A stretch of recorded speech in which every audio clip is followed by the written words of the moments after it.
What if I told you I had something guaranteed to lock your man? He'd never leave you and can give you all the money you want without you even having to ask. And what if he told you we have the solution to being that understanding wife and that understanding girlfriend that never gets anything while he spends all his money and attention on the side chick?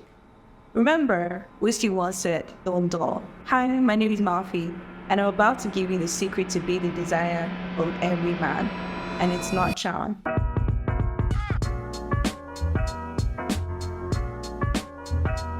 Any women face the crippling fear that their husband is going to leave them for someone else, or they'll be either spending any money on them and he's spending it elsewhere.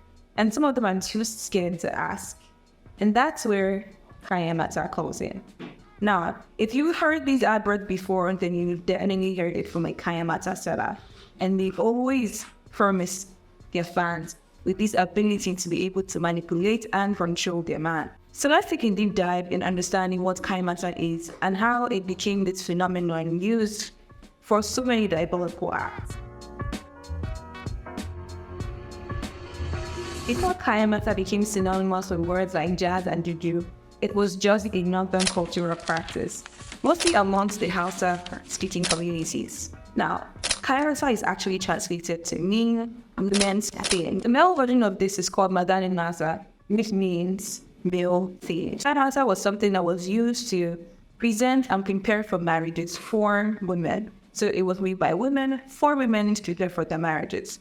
It was aimed at improving the sexual intimacy between a man and his wife. One of the things that women need that Kayan could do for marriage was help the woman in improving her tightness, wetness, and also some sort of sexual stimulation between her and her husband. It is quite unclear when precisely this thing became a thing or a culture and who exactly started it, but we do know for sure it's a Nigerian practice. In a culture known for its polygamous families, men are usually married to and at most 4 wives. This makes it very important for the women in the families to have some sort of uniqueness to ensure that their man comes in their room most nights.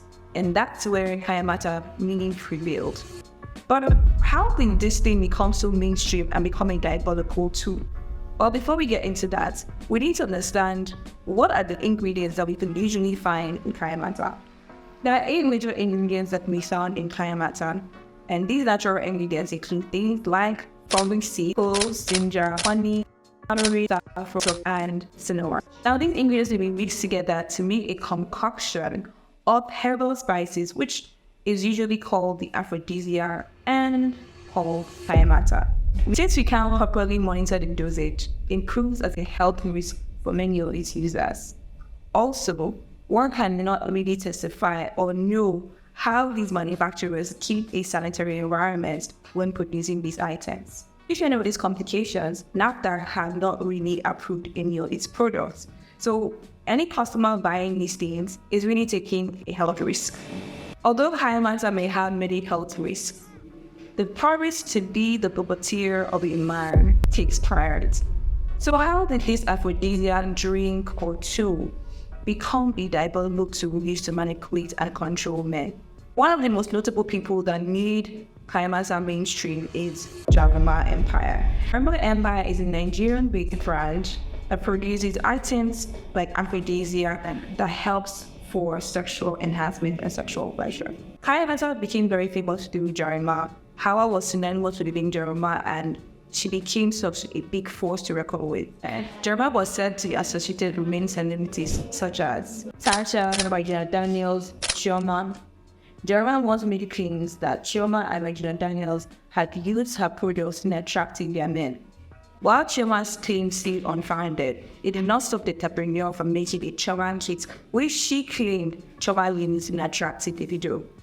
She promised that her fans, if they purchase that same kit, will attract a man of their own, which helped her too. However, the Regina Daniels claims seemed founded, as Regina Daniels was able to sing promoting the brand. There is a video of Jarima and Regina Daniels talking about how she purchased the waist bead for 500,000 naira. $10,000, baby. 5 million. $10,000 she's paid in cash. Check out my Jarima chocolates. Just check this out. Yeah. Check it out and check out my. waist beads. That's 1.5 million, man. Each 500,000. Yes. Apparently, she purchased 2 for 1 million. And we could even see Nedlopo and her closing up together as they embraced Jeremiah. However, this friendship and association did not last long, and everything seemed to crumble at Jeremiah's feet. When their friendship ended, Regina Daniels revealed that she never actually used any of Jeremiah's products, and in fact, she was only just a paid influencer, saying that she never used any and she never used it definitely in attractive Nedlopo.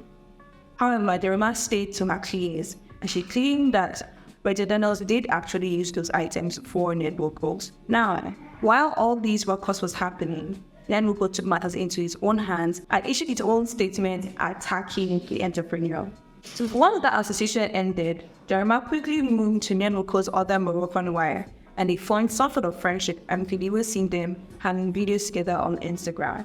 However, drama was brewing, and that was not the last that we would hear of Nedlopo. People alleged that Nedlopo had Jeremiah locked up, while others say he brought her in for questioning at the police station. Nevertheless, Jeremiah seemed to take a back seat on the entire matter, and she remained quiet, selling her products quietly on her Instagram page.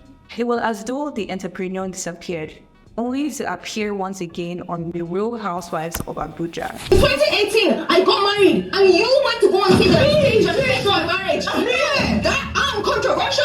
Yeah, you were arranging. Don't talk to me like hello. Don't talk to me like that. You hear me? She appeared on an episode of The Real Houses of Abuja, where the girls were treated to read of her products. But we also had everything turned south in that episode. After her appearance on the show, Jeremiah quickly went MIA again, and many didn't know exactly where she went. However, sources said that she was admitted in a rehabilitation center in Abuja, where she demanded for sex daily and was labeled a nymphomania. It's unclear why Jeremiah was actually admitted in the rehab center. Some say it was under social abuse, while others say that her aphrodisiacs were the reasons why she was there. Although Jeremiah's whereabouts were not being clear, her legacy lives on. Now many vendors make their own Kayan and sell for a very huge profit. Jeremiah has inspired a lot of spiritualists and Kayan sellers to make these items in order to attract men. Things like attraction oil, favor oil, holy calm, and all those different things. It can even be used in items such as waist beads, and now many are scared to wear waist beads because they cannot tell the difference between a Kayamata waist bead and a regular waist bead. This one sacred northern culture has quickly turned diabolical and quickly used as a tool in manipulating a lot of men for things such as money or affection or favor. Many of these vendors claim to carry their items to fetish households or fetish altars, such as places in Dubai, Tanzania, and different countries, in order to receive powers to put in these items to ensure that their items work for their customer. In fact, you could even be a seller that you can make a tailor-made Kayamata just for you to attract the exact man that you want. On such a convoluted society, and of course, there are others giving me sellers that just lie about their product, and their product actually do nothing in plain water. Many of Jeremiah's loyal fans call her Mamalawo, a play on the word Babalawo, as they believe so strongly in her items, and she's even claimed that she takes many of them to Dubai.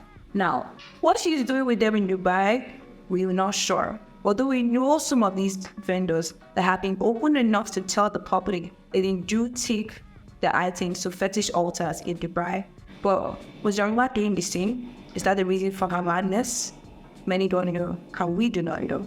One vendor revealed in a documentary that she asked her customers to provide menstrual blood and their hair in order to put in their Kayamata products to ensure that it really works efficiently and attractively made of their choice. Now, how far is too far to go for love? And how far is too far to go to control your mind? So would you be purchasing Kayamata? Is it worth the risk for love? And is it worth the risk for your health? Do you believe it's diabolical, or do you believe it's just a natural means? Let us know your thoughts right there in the comment section below.